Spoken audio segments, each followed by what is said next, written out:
டோடோ TV.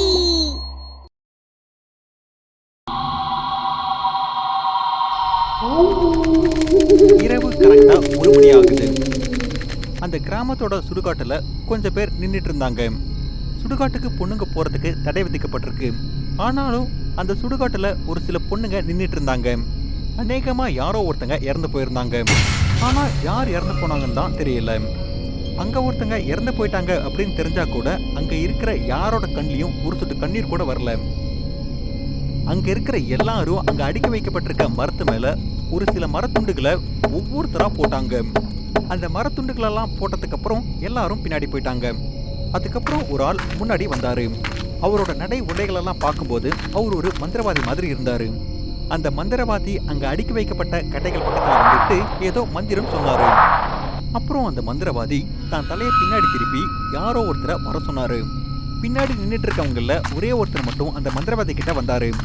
அவரு ரொம்பவே பயந்து போயிருந்தாரு. அக்கம் பக்கத்துல ரொம்ப அதிகமான காத்து வீசிட்டு இருந்தது. ஆனா ஏன் தான் தெரியல, அவ்வளோ காத்துலயும் அவரோட முகத்துல ரொம்ப அதிகமான வேர்வை வந்துட்டு இருந்தது. மந்திரவாதி தான் மந்திரத்தால விளக்க வர வச்சு பக்கத்துல இருக்கிற அவர்கிட்ட அந்த விளக்க கொடுக்குறாரு. அந்த விளக்க அவரு பிடிச்ச உடனே பயத்தால அவரு கை ரொம்பவே நடுங்குச்சு. இருந்தாலும் அவரு அந்த விளக்கை எடுத்துக்கிட்டு அடுக்கி வைக்கப்பட்டிருந்த அந்த கட்டை கிட்ட போறாரு. அவரு சரியா அந்த கட்டையை எரிக்க போகும்போது அந்த சமயத்துல அங்க இருக்கிற எல்லாருக்கும் போலீஸ் சைரன் சத்தம் கேட்குது. இருந்தாலும் அவரு அந்த கட்டைக்கு ரொம்ப வேகமா நெருப்பு வச்சுட்டு ரொம்ப வேகமா அழுதுட்டு அந்த இடத்துல இருந்து தள்ளி வராரு. அப்போ போலீஸோட வண்டி அந்த இடத்துக்கு வந்துடுது. இப்போ அந்த கட்டை எரிஞ்சிட்டு இருந்தது. அப்போ 2 போலீஸ்காரங்க போலீஸ் வேன்ல இருந்து இறங்கி அதுல இருக்கிற 2 தண்ணிக்கான எடுத்துட்டு வந்து அங்க எரிஞ்சிட்டு இருக்கிற அந்த நெருப்பு பக்கத்துல போய் தண்ணியை ஊத்தி நெருப்பை அணைக்கிறாங்க. அப்ப போலீஸோட வண்டியில இருந்து அழுதுகிட்டே ஒரு பொண்ணு இறங்குறாங்க. அவங்க வேகமா அந்த நெருப்பு பக்கத்துல வராங்க. அதுக்கப்புறம் அவங்க அடிக்க வைக்கப்பட்டிருந்த எல்லா மரக்கட்டையும் ஒவ்வொன்னா எடுத்து எல்லாத்தையும் எடுத்துடுறாங்க. அந்த கட்டை மேல ஒரு பையன் படுக்க வைக்கப்பட்டிருந்தான். அவனோட கை காலெல்லாம் கயிறால கட்டப்பட்டிருந்தது. அவரோட முகத்தை ஒரு கருப்பு துணியால மூடி வச்சிருந்தாங்க. அந்த பொண்ணு அவரோட முகத்துல இருந்த அந்த கருப்பு துணியை எடுக்கிறாங்க. அப்புறம் அந்த பையன் ஒரு பெரும் மூச்சு விட்டுட்டு சொல்றான், அம்மா என்ன காப்பாத்துங்கம்மா. போலீஸ்காரங்க இதை பார்த்த உடனே அப்படியே உடைஞ்சு போயிடுறாங்க. அப்போ அந்த பையனோட அம்மா நெருப்பு வைக்கப்பட்டிருந்த அந்த ஆளை கை காமிச்சு போலீஸ்கிட்ட அவங்க சொல்றாங்க, சாரு இவனை சும்மா விடாதீங்க. இவன் மனுஷனே இல்ல, இவன் பெரிய ராட்சசன். அவனோட சொந்த குழந்தையே உயிரோடவ பொதிக்க பார்த்தவரு. இதை கேட்ட உடனே அந்த போலீஸ்காரங்க அப்படியே ஷாக் ஆயிடுறாங்க. அவங்க மனசுல நிறைய கேள்விகள் ஓடிட்டு இருந்தது. இந்த மாதிரியான அப்பா இவரு அவரோட சொந்த பையனையே இப்படி உயிரோட எரிக்க பார்த்தாரே. அப்போ அந்த பையனோட அப்பா கிஷோர் மித்திலா கிட்ட சொல்றாங்க, மித்திலா என்ன காரியம் பண்ணிருக்க நீ? இவனை காப்பாத்தி நீ நல்லது செய்யல. முதல்ல எங்க வழியை விட்டு தள்ளி போ. அப்போ அந்த கிராமத்துல இருக்கிற ஒரு சில பொம்பளைங்க மித்திலாவை பிடித்து அந்த இடத்துல இருந்து தூரம் தள்ளிட்டு போனாங்க. அப்போ மித்திலா அழுது கத்திட்டு இருந்தாங்க, சாரு என் குழந்தைய காப்பாத்துங்க, இவன் என் குழந்தைய சாகடிச்சிடுவான். போலீஸ் இது எங்க கிராமத்தோட பிரச்சனை. நீங்க இந்த விஷயத்துக்குள்ள வராம இருக்கிறது தான் நல்லது. நீங்க இங்க இருந்து கிளம்பி போயிடுங்க. இங்க வேலையை செய்ய விடுங்க. நீங்க என்ன சடங்கு பண்ணிட்டு இருக்கீங்க? உயிரோட இருக்கிற ஒரு பையனை அப்படியே எரிச்சிட்டு இருக்கீங்க. இப்படி பண்றதால உங்களுக்கு என்ன நல்லது நடக்க போகுது? போலீஸ் இவன் ஒன்றும் சாதாரண பையன் கிடையாது. இவன் நர மாமிசம் சாப்பிட்றவன். இவன் அப்பாவியான கிராமத்து மக்களை கொன்னு அதை அப்படியே சாப்பிட்டுடுறான். போதும் நிறுத்துங்க. இந்த மாதிரியான கதையை நான் நிறைய கேட்டுட்டேன். இதெல்லாம் உங்க மூட நம்பிக்கை, அவ்வளவுதான். நல்ல விதமா சொல்லும் போதே அந்த பையனை விட்டுடுங்க, இல்லைனா உங்க மேல ஆக்ஷன் எடுக்க வேண்டியதா வரும். கான்ஸ்டபிள் போங்க, அந்த பையனை கூட்டிட்டு வாங்க.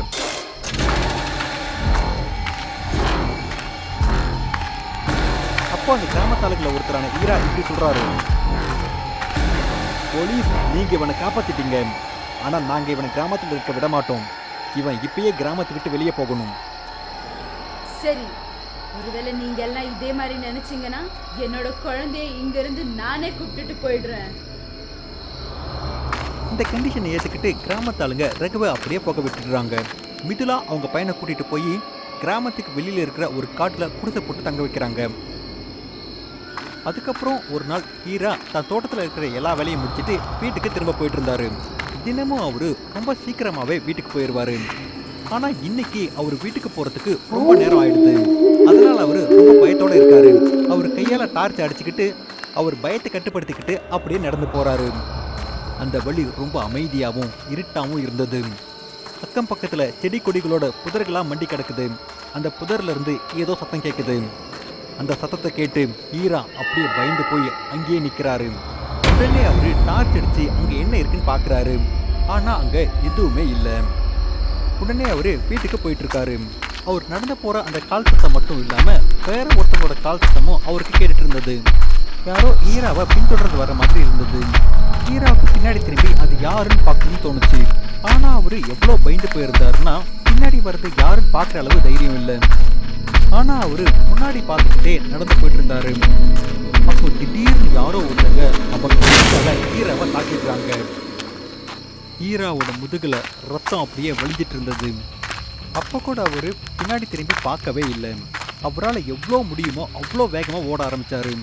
ஆனா அவரோட வயசால அவரால் ரொம்ப வேகமாகவும் ஓட முடியல. நிக்குது. அது அதோட கருப்பு கண்ணால ஈராவையே பார்த்துட்டு இருந்தது. அந்த ஷைத்தானோட கையும் விரலும் எவ்வளோ பெருசா இருந்துச்சுன்னா அது ஒரு மனுஷனை ஒரே தடவை குத்தி கிழிக்கிற மாதிரி இருந்தது. ஈரா அதை பார்த்து அப்படியே பயந்து போயிடுறாரு. அவரு உதவிக்காக ரொம்ப சத்தமா கத்த ஆரம்பிச்சாரு. அன்னைக்கு அவரோட நேரம் நல்லா இருந்தது. ஏன்னா ஒரு சில கிராமத்தாளுங்க தான் இருந்தாங்க. அவங்க ஹீராவோட சத்தம் கேட்டு உடனே ஓடி வந்தாங்க. கிராமத்தாளுங்க வரதை பார்த்து ஹீராவை அங்கேயே விட்டுட்டு அந்த டைட்டன் அங்க இருந்து போயிடுது.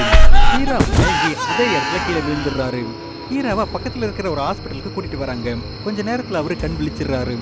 ஆனா அவர் எழுந்த உடனே சத்தமா கத்தி குப்போட போட்டுட்டு இருந்தாரு. என்னை காப்பாத்துங்க, என்னை காப்பாத்துங்க, அது என்ன கொன்னுடும், என்னை காப்பாத்துங்க, அந்த நரமாமிச மனிதன் திரும்ப வந்துட்டான், அவன் தான் என்னை கொல்ல பார்த்தான். அந்த சைத்தானோட கதையை அன்னைக்கே முடிச்சிருக்கணும். இனிமேல் அது நம்ம யாரையும் உயிரோட விடவே விடாது. நான் கிஷோர் கிட்ட போயே ஆகணும். நான் போய் அவர்கிட்ட எல்லாத்தையும் சொல்லணும். ஒரு சில ஆளுங்களை கூப்பிட்டுக்கிட்டு உடனே கிஷோர் வீட்டுக்கு போறாரு. ஆனா கிஷோர் அவரோட வீட்டுல இல்லை. அவங்களோட வீடு பூட்டி இருந்தது. ஹீரா கிஷோரோட வீட்டுக்கு வெளியவே உட்காந்துக்கிட்டாரு. அவருக்காக காத்துட்டும் இருந்தாரு. இன்னொரு பக்கம் கிஷோர் அந்த அடர்ந்த காட்டுல அவங்க மனைவியையும் அவங்க பையனையும் தேடிட்டு இருந்தாங்க. அப்போ அவருக்கு ஒரு விளக்கோட வெளியே தெரியுது. கிஷோருக்கு புரிஞ்சிருது அவங்க மனைவியும் அவங்க மகனும் அங்கதான் இருக்காங்கன்னு. உடனே அவர் அங்க போய் கதவை ரொம்ப சத்தமா தட்டுறாரு. கதவை இதுல வந்து கதவை திறந்துறாங்க. சொல்லு, தைத்திரம் பிடிச்ச நரமாமிச சாப்பிட்றவனை நீ எங்க ஒளிச்சு வச்சிருக்க? நான் அவனை இன்னைக்கு கொன்னே ஆகணும். அவன் மறுபடியும் கிராமத்தாளுங்களை கொல்ல ஆரம்பிச்சுட்டான். நான் இன்னைக்கு அவன் கதையை முடிச்சே ஆகணும். கிஷோர் கொஞ்சம் அமைதியா இரு. என்னோட புள்ள எதுவுமே பண்ணல. அவன் 24 மணி நேரமும் ஏன் கூடவே இருந்தான். அவன் அப்ப இது கொலையை எப்படி பண்ண முடியும்? இங்க பாரு முத்திலா, நீ ஒரு அம்மாவை உன் கடமையை பண்ணணும்னு நினைக்கிற. உன் பையனை இழக்க உனக்கு விருப்பம் இல்லை தான். அதனால தான் இந்த மாதிரி என்கிட்ட போய் சொல்ற. இங்க பாரு முத்திலா, அந்த நரமாமிசம் சாப்பிட்றவனுக்கு நீயும் ஒரு வேட்டை மாதிரி தான். நாளைக்கு அவனுக்கு எந்த ஒரு வேட்டையும் கிடைக்கலன்னா அவன் உன்னையும் சாப்பிட்டுடுவான். என் வெளியிலிருந்து தூரம் போ. கிஷோர் மிதிலாவை தள்ளிட்டு வீட்டுக்குள்ள வராரு. ஆனா அவருக்கு அங்க எங்கேயுமே ரகு தெரியல. அங்க பக்கத்திலேயே அவருக்கு ஒரு ரூம் தெரியுது. கிஷோர் விளக்கை எடுத்துக்கிட்டு அந்த ரூம்குள்ள போறாரு. அவர் அந்த ரூம்குள்ள போன உடனே எந்த மாதிரியான காட்சியை பார்க்கிறாருன்னா அதை பார்த்த உடனே அவருக்கு வேர்வை அதிகமாகுது. அவர் அங்க பார்க்கும்போது ரகுவோட தலையும் உடம்பும் தனித்தனியா கீழே கிடக்குது. ரகுவோட பாதி சாப்பிடப்பட்ட உடம்பு கிஷோரோட கண்ணு முன்னாடியே கீழே கிடக்குது. உடனே அவர் பயந்து போய் அந்த ரூமை விட்டு வெளியே ஓடுறாரு. அவர் அந்த வீட்டை விட்டு வெளியே வந்த உடனே அந்த இடத்துல மிதுலா நின்றுட்டு இருந்தாங்க. அப்போ மிதுலாவோட முகத்துல ஒரு விசித்திரமான சிரிப்பு இருந்தது. அதை பார்த்து அவர் அப்படியே ஷாக் ஆகுறாரு. மிதுலா அவங்க உடம்பு அப்படியே பயங்கரமா இருந்தது. அந்த சைத்தானோட கையில இருந்து பெரிய பெரிய நகங்கள் வெளியில வந்திருந்தது. இப்ப அவங்க ஒரு முழு சைத்தானா மாறி இருந்தாங்க. கிஷோர் அவங்கள பார்த்து நடுநடுங்கி போயிட்டாரு. அவர் அங்கிருந்து ஓட ஆரம்பிச்சாரு. அவர் ஓடிட்டு இருக்கும் போது ஒரே ஒரு விஷயத்தை தான் சொன்னாரு. மகனே, என்னை மன்னிச்சுடு, நான் உன்னை ரொம்ப தப்பா நினைச்சிட்டேன். கிஷோர் அந்த கிராமத்து பக்கம் ஓடி போயிட்டு இருந்தாரு. அவர் அந்த கிராமத்துக்கு போய் சேர்றதுக்கு முன்னாடியே அந்த நரமாமிச சைத்தான் அவருக்கு முன்னாடி வந்து நிற்குது. அதோட நீளமான நகத்தால கிஷோர் அப்படியே சுத்திடுது. கிஷோர் அப்படியே இழுத்துக்கிட்டே அந்த காட்டுக்குள்ள சுத்திக்கிட்டு வச்சு ஹீரா கிஷோருக்காக காத்துட்டு இருந்தாரு. ஆனா கிஷோர் அங்க வரவே இல்லை. அந்த கிராமத்து ஆளுங்களுக்கு கடைசி வரைக்கும் ஒரு விஷயம் தெரியவே இல்லை. அந்த நரமாமிசம் சாப்பிட்ற சைத்தான் ரகு இல்லை, அவங்களோட அம்மா தான். அதுக்கப்புறம் அந்த கிராமத்தில் இருக்கிற ஒவ்வொரு ஆளையும் அது வேட்டையாடிட்டு இருந்தது. அந்த கிராமத்தாளுங்க ரொம்ப பயந்து போய் அந்த கிராமத்தை விட்டே காலி பண்ணிட்டு போயிட்டாங்க.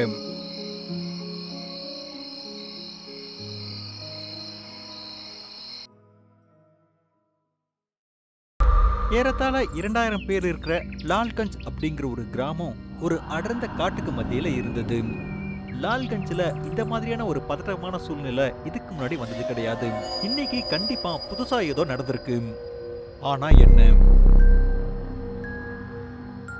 பொண்ணுக்கு என்ன வயசாகுது? 8 வயசாகுது. நைட் எங்க 2 பேருக்கு மத்தியில தான் படுத்துட்டு இருந்தா. காலையில பார்த்தா காணோம். ப்ளீஸ் இன்ஸ்பெக்டர், என்னோட பொண்ணை கொஞ்சம் தேடுங்க. ஒருவேளை அவ ஜங்கலுக்குள்ள போயிட்டா என்ன பண்றது? நீங்க கவலைப்படாதீங்க, நாங்க அவங்கள தேடி கண்டுபிடிச்சிடுறோம். ஸ்மித் மற்றும் நந்தினியோட 8 வயசு பொண்ணு ஷானு காணாம போயிட்டாங்க.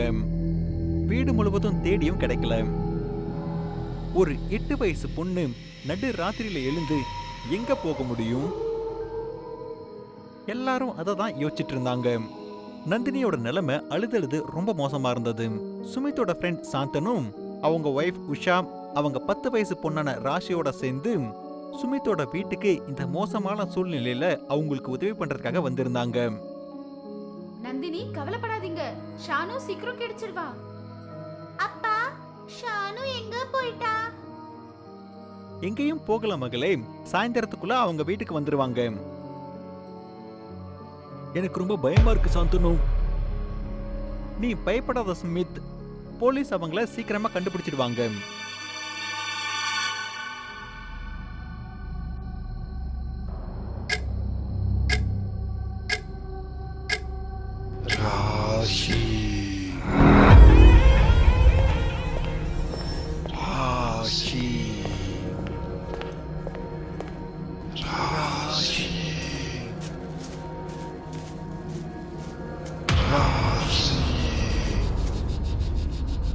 அவங்களுக்கான வழி அவங்களோடது.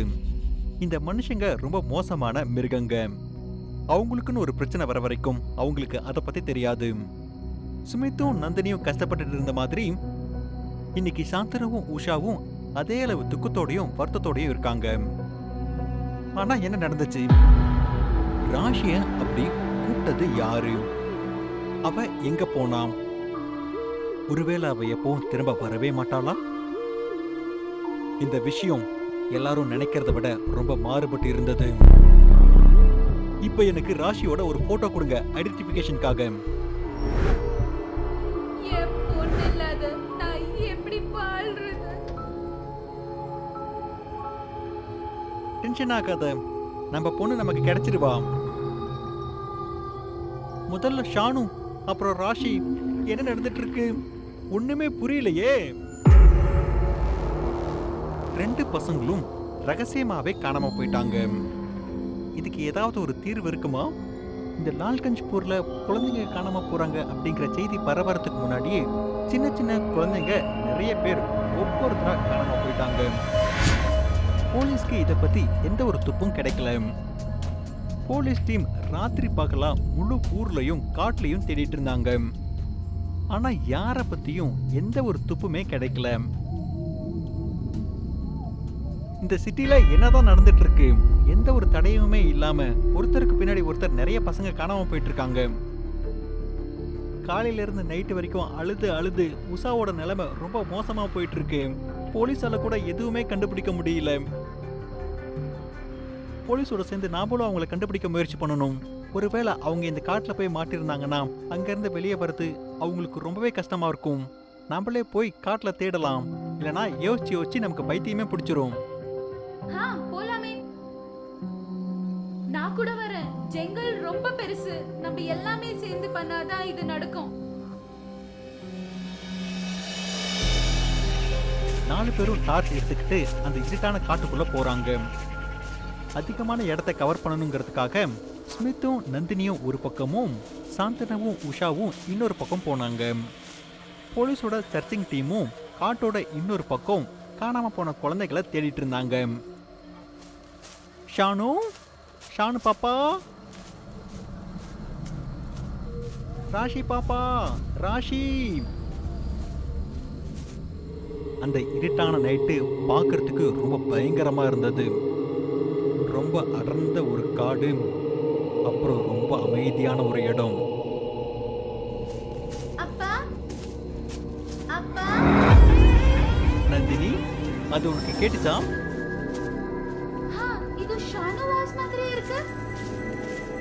அப்பா பாப்பா ரெண்டு பேரும் அந்த சத்தத்தை கேட்டு தேட ஆரம்பிச்சாங்க. பாப்பா அந்த சத்தம் இன்னும் சத்தமா கேட்க ஆரம்பிச்சது.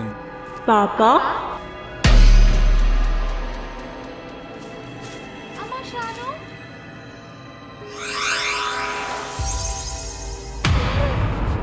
யாரு? நானும் கேட்டேன் அந்த நீளமான பாட்டு. ராஷி பேட்டா, ராஷி. அதுக்குள்ள ஸ்மித்தும் நந்தினியும் அந்த இடத்துக்கு வந்துடுறாங்க. என்ன என்ன நடக்குதுன்னே தெரியல. இப்பதான் என்ன ஒரு பெரிய கை தொட்டுச்சு. நான் திரும்பி பார்க்கறதுக்குள்ள அந்த கை காணாம போயிடுச்சு. எங்களுக்கும் விசித்திரமான ஒரு விஷயம் நடந்தது. எங்களுக்கு சாணு கிடைச்சா, ஆனா திடீர்னு காணாம போயிட்டான். அந்த இடத்துல ஒரு பெரிய உருவம் தெரிஞ்சது. கை கூட நீளமா இருந்தது, ஆனா அதோட முகத்துல எதுவும் இல்ல. பார்க்கறதுக்கு வெள்ளையா இருந்தது. இந்த மாதிரி கதைங்க நான் படிச்சிருக்கேன். ஸ்ப்ளெண்டர் மேன்னு அவங்கள கூப்பிடுவாங்க. சின்ன பசங்களை அவன் கூட கூப்பிட்டு போய் அவங்களோட மைண்ட மாத்திடுவான். அந்த பசங்க எப்போதுமே நம்ம கிட்ட வர மாட்டாங்க. அதை எப்படி தடுத்து நிறுத்துறது? நம்ம குழந்தைகளை காப்பாத்தியே ஆகணும். ஒரே ஒரு வழிதான் இருக்கு. அவனை இங்க கூப்பிட்டு அவனுக்கு தேவையானது நம்ம கொடுத்துடணும். அப்பதான் நம்ம குழந்தைங்க நம்மளுக்கு கிடைப்பாங்க. அவனை எப்படி கூப்பிடணும்? நம்ம பாடியில இருந்து ரத்தத்தை 3 டிராப்ஸ் கீழே சிந்தணும். கண்ணை மூடிட்டு அவனையே யோசிச்சுட்டு இருக்கணும். நம்ம வாய்ஸ் கேட்ட உடனே அது இங்க வந்துடும். ஆனா ஒரு விஷயம், யாருமே அது வாய்ஸ் கேட்கற வரைக்கும் கண்ணு திறந்து பார்க்காதீங்க. பின்னாடி திரும்பி பார்க்காதீங்க, இல்லனா அது நம்மளையும் சாகடிச்சிடும். என்கிட்ட கத்தி இருக்கு. நான் சேஃப்டிக்காக கத்தியும் லைட்டரையும் எடுத்துட்டு வந்திருக்கேன். இந்தாங்க, இதால நம்ம கையை வெட்டிக்கிட்டு அதுல இருந்து ரத்தம் எடுக்க முடியும்.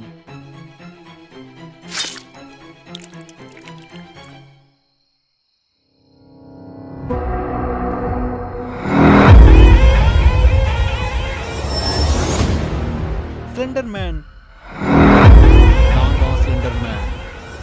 இவ்வளோ நீளமான உடம்பும், இவ்வளோ நீளமான கையும், இவ்வளோ நீளமான காலும், அப்புறம் ரொம்ப அலங்கோலமான ஒரு முகம், பயங்கரமான கொம்போட, பார்க்க ரொம்பவே ரகசியமா இருக்கும்.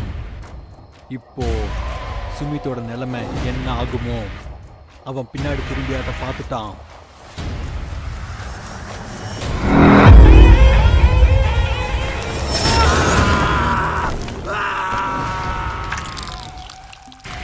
ஸ்ப்ளெண்டர்மேன், என் புருஷனை யார் சாகடிச்ச?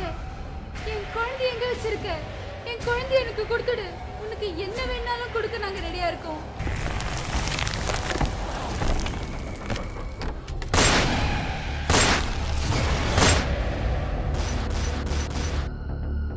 இங்க இருந்து ஓடுங்க. அந்த சான்ஸை பயன்படுத்தி உஷா, நந்தினி, சாந்தனு 3 பேரும் ஓடி போயிட்டாங்க. அந்த அடர்த்தியான காட்டுல ஷானு அப்புறம் ராஷியை தேட ஆரம்பிச்சிட்டாங்க. போலீஸ்காரங்க எல்லாரும் அந்த ஸ்லெண்டர்மேனை நிறுத்துறதுக்காக ரொம்ப கஷ்டப்பட்டு முயற்சி பண்ணிட்டு இருந்தாங்க. புல்லட் அந்த ஸ்லெண்டர்மேன் மேல பட்டாலும் அதுக்கு எதுவுமே ஆகல. அப்போ அந்த ஸ்லெண்டர்மேன் அதோட கொம்பை அப்படியே எடுத்துட்டு போய் அந்த போலீஸ்மேனோட வயிற்றிலே குத்திருது.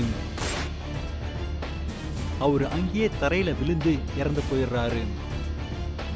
அப்புறம் இன்னொரு பக்கம் ஓடிட்டு இருக்கிற சாந்தனு, உஷா, நந்தினிக்கு ஒரு பழைய பங்களா தெரியுது. 3 பேரும் அது பக்கத்துல போறாங்க. அப்புறம் கதவு தானா திறக்குது.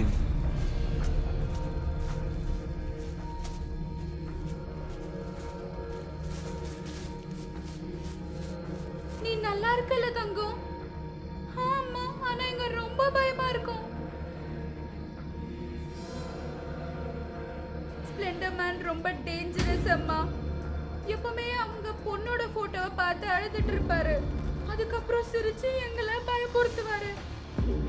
அந்த போட்டோல தான் அவருக்கு அவளோட பொண்ணு ஞாபகம் இருக்கு. கோவத்துல அவர் தான் பொண்ணை சாகடிச்சாரு. ஒருவேளை அந்த போட்டோவை நம்ம எரிச்சிட்டோம்னா அவரோட கர்ஸ் முடிஞ்சிடும். அப்போ அந்த போட்டோ எங்க இருக்கு?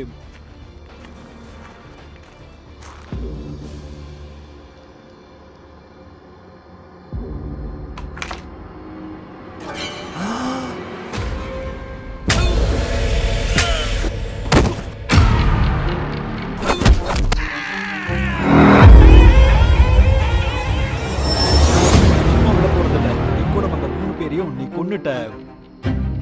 அப்போ உடனே அந்த சிலிண்டர் மேன் பின்னாடி திரும்பி அந்த போலீஸை பாக்குது.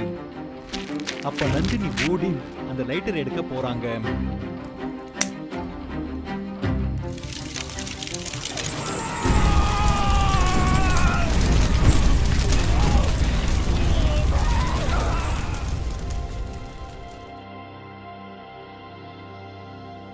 நீங்க நல்லா இருக்கீங்களா? ஆமா இன்ஸ்பெக்டர், நான் இப்ப கொஞ்சம் நல்லா இருக்கேன். அப்புறம் இந்த மாதிரி லால்கஞ்சில் இருக்கிற எல்லாரும் அந்த கருப்பு நிழல்ல இருந்து நிரந்தரமா முக்தி அடைஞ்சிட்டாங்க. எல்லாரும் திரும்பவும் அவங்கவங்க வீட்டுக்கு போயிட்டாங்க. ஆனா இந்த தடவை ஸ்மித் அப்புறம் அப்பாவி 3 போலீஸ்காரங்களோட உயிர் போயிடுச்சு. இந்த லால்கஞ்ச் அதை எப்பவும் மறக்காது. MBBS முடிச்ச உடனே அவினாஷோட முதல் போஸ்டிங் மதுப்பூர் கிராமத்துல இருக்கிற கவர்மெண்ட் ஹாஸ்பிட்டல்ல. அவர் காலங்காத்தால அந்த ஊருக்கு போகும்போது நகரத்துல இருக்கிற அட்மாஸ்பியர் விட அந்த கிராமத்துல இருக்கிறது அவருக்கு ரொம்பவே பிடிச்சிருந்தது. ரொம்ப நாளுக்கு அப்புறம் அந்த கிராமத்துக்கு ஒரு டாக்டர் வந்திருக்காரு. அதனால அவரை பார்க்க வர நோயாளிகளோட எண்ணிக்கையும் அதிகமா இருந்தது. எல்லா நோயாளிகளையும் பார்த்ததுக்கு அப்புறம் அங்க இருக்கிற பியூன் வந்து டாக்டர் கோட்டருக்கு கூட்டிட்டு போறாரு. அது ஹாஸ்பிட்டல்ல இருந்து பக்கம்தான். சார், பவர் கட் ஆயிடுச்சுன்னா இங்க இருக்கிற மெழுகுவர்த்தியை ஏத்திக்கோங்க. ஆனா அந்த லேம்பை மட்டும் ஒண்ணும் பண்ணாதீங்க. அதுக்கு என்ன அர்த்தம்? சார், இந்த கிராமத்துல வாழ்றதுக்கு ஒரு சில ரூல்ஸ் இருக்கு. அது மட்டும் இல்லாம பெரியவங்க என்ன சொன்னாலும் எந்த கேள்வியும் கேட்காம அதை ஏத்துக்கணும். ஏன்? எங்க பாட்டி மட்டும் இங்க இருந்திருந்தா உங்களை அரைஞ்சிருப்பாங்க. இத கேட்டு 2 பேரும் சிரிக்கிறாங்க. பியூன் அவினாஷை விட வயசானவரு, ஆனா ரொம்ப கம்மியா தான் படிச்சிருந்தாரு. அவினாஷை விட அந்த கிராமத்துல இருக்கிறதுல இந்த பியூனுக்கு எக்ஸ்பீரியன்ஸ் அதிகம். இன்னைக்கு அவரோட முதல் நாள். அந்த கிராமத்துல இருக்கிற நிறைய ரூல்ஸ் பத்தி அவினாஷ் கிட்ட சொல்றாரு. ஓகே சார், நான் கிளம்புறேன். என் பொண்ணு எனக்காக காத்துட்டு இருப்பா. உங்களுக்கு ஏதாவது வேணும்னா எனக்கு கால் பண்ணுங்க. நைட்டு உங்களுக்கு சாப்பாடு எடுத்துட்டு வரும் பொழுது உங்களோட எல்லா லக்கேஜையும் எடுத்துட்டு வந்துடுறேன். ஓகேவா சார்? ஓகே. பியூன் போனதுக்கு அப்புறம் அவினாஷ் பெட் மேல படுத்துக்கிறாரு. அவரு ரொம்ப டயர்டா இருந்ததால உடனே தூங்கிடுறாரு. அப்ப திடீர்னு யாரோ கதவை தட்டுறாங்க. இவர் எழுந்து போய் கதவை திறக்கிறாரு. வெளியே வேகமா காத்தடிச்சு மழை பெய்யவும் ஆரம்பிக்குது. இவ்வளவு நேரம் பகலா தானே இருந்தது, அவ்வளோ வெயில் அடிச்சது. அப்புறம் எப்படி திடீர்னு இரவா மாறுச்சு? எப்படி வெதர் சேஞ்ச் ஆயிடுச்சு? அப்புறம் யாரோ கதவை தட்டினது அவருக்கு ஞாபகம் வந்தது. யாரது? யாரது? அப்போ திடீர்னு ஒரு சின்ன பொண்ணு அவரு முன்னாடி வந்து நிக்கிறா. அவ்வளவு இருட்டு மலையில இடியும் மின்னலும் வந்துட்டு இருக்கும் போது அவ பாக்குறதுக்கு ரொம்ப பயங்கரமா தெரிஞ்சா. அவினாஷ் பயந்து போய் அப்படியே பின்னாடி போறாரு. யார் நீ? எங்க இருந்து வர? என்ன கொடுங்க, என்ன என்ன கொடுங்க. ஒரு பக்கம் இந்த சூழ்நிலை ரொம்ப பயங்கரமா இருந்தது. அதை விட இந்த பொண்ணு ரொம்ப பயங்கரமா இருந்தா. அவினாஷ் பயந்து போயிடுறாரு. அவருக்கு நடக்கிற எதுவுமே புரியல. இந்த மலையில நீ எப்படி வீட்டை விட்டு தனியா வந்த? உங்க அப்பா அம்மா எங்க? எனக்கு பசி எடுக்குது, என்ன கொடுங்க, நான் குடிக்கணும், நான் குடிக்கணும். உனக்கு பசியா இருந்தா எண்ணெயே குடிக்காத, ஏதாவது சாப்பிடு. அவினாஷ் வீட்டை சுத்தியும் முத்தியும் பாக்குறாரு. ஆனா அங்க சாப்பாடு இல்ல. பாரு, எங்க வீட்டுல சாப்பாடு இல்ல. நான் உனக்கு என்ன கொடுக்கறது? எண்ணெய். நான் ஏற்கனவே உனக்கு சொல்லிட்டேன், பசி எடுத்தா சாப்பாடு தான் சாப்பிடணும். இப்ப அந்த பொண்ணுக்கு கோவம் வந்துடுது. அவளுக்கு கோவம் வந்த உடனே இடி மின்னலெல்லாம் அதிகமா வர ஆரம்பிக்குது. அவினாஷ் நடுங்கிட்டு இருக்காரு. அந்த பொண்ணோட தோற்றம் மாற ஆரம்பிக்குது. அவளுக்கு சுருள் முடியாகுது. அவளை பார்க்கறதுக்கு பிசாசு மாதிரி மாறிடுறா. அந்த இரவு நேரத்துல அந்த பொண்ணோட தோற்றமும் அந்த சூழ்நிலையும் பயங்கரமா இருந்தது. அவினாஷ் பயந்து கத்த ஆரம்பிக்கிறாரு. ஆனா அவரோட வாயிலிருந்து வார்த்தை வரல. நான் சொன்னேன்ல எனக்கு கடுகு என்ன வேணும்னு, உனக்கு கேக்கலையா? உன்னோட பேக் எங்க வச்சிருக்க? என்னோட பேக்ல கடுகு என்ன இருக்குன்னு உனக்கு எப்படி தெரியும்? எனக்கு எல்லாம் தெரியும். இப்படி சொல்லிட்டு இருக்கும்போது அந்த பிசாசு அந்த வீட்டுக்குள்ள வந்துடுறான். வந்து அவரோட பேக்கை ஓபன் பண்ணி அதுல இருக்கிற எல்லா பொருளையும் தூக்கி கீழே போட்டுறான். அப்புறம் அந்த பேக்ல இருக்கிற கடுகு எண்ணெயை மட்டும் எடுத்து முழு பாட்டிலையும் குடிச்சு அந்த பாட்டில தூக்கி வீசிடுறான். அப்ப அந்த இடத்துல இருந்து கோவமா நடந்து போயிடுறான். அவர் உடனே கதவை சாத்திடுறாரு. அப்புறம் திடீர்னு திரும்பவும் யாரோ கதவை தட்டுற சத்தம் கேக்குது.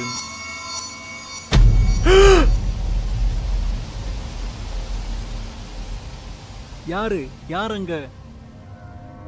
சார், நான் தான். கதவை திறங்க. அவர் எழுந்து போய் கதவை திறக்கிறாரு. வெளியில வெதர் ரொம்ப நல்லா இருந்தது. மழை வந்த மாதிரியும் நேத்து வெதர் மோசமான மாதிரியும் பார்த்தா தெரியவே இல்லை. அவர் ரூமுக்குள்ள பாக்குறாரு. அந்த ரூமும் ரொம்ப சுத்தமா இருந்தது. ஆனா அந்த கடுகு எண்ணெய் பாட்டில் காலியா கீழே விழுந்து கிடந்தது. சார், இன்னும் நீங்க ஏன் துணியை மாத்தாம இருக்கீங்க? உங்களுக்கு ஏன் இவ்வளவு வேர்த்து இருக்கு? வெதர் ரொம்ப கோல்டா வேற இருக்கு. நான் தூங்கிட்டு இருந்தேனா? ஒருவேளை அது கனவா? சார், நீங்க ஏதாவது சொன்னீங்களா? இல்ல, நான் உங்களுக்கு சூடா சாப்பாடு எடுத்துட்டு வந்திருக்கேன், சாப்பிடுங்க. இன்னும் கொஞ்ச நேரத்தில் இங்க கரண்ட் போயிடும், அதனால நான் உங்களுக்கு மிளகு வறுத்தி எடுத்துட்டு வந்திருக்கேன். ரொம்ப நன்றி. அப்புறம் கேளுங்க. அவரோட மொத்த கனவையும் அவர்கிட்ட சொல்றாரு.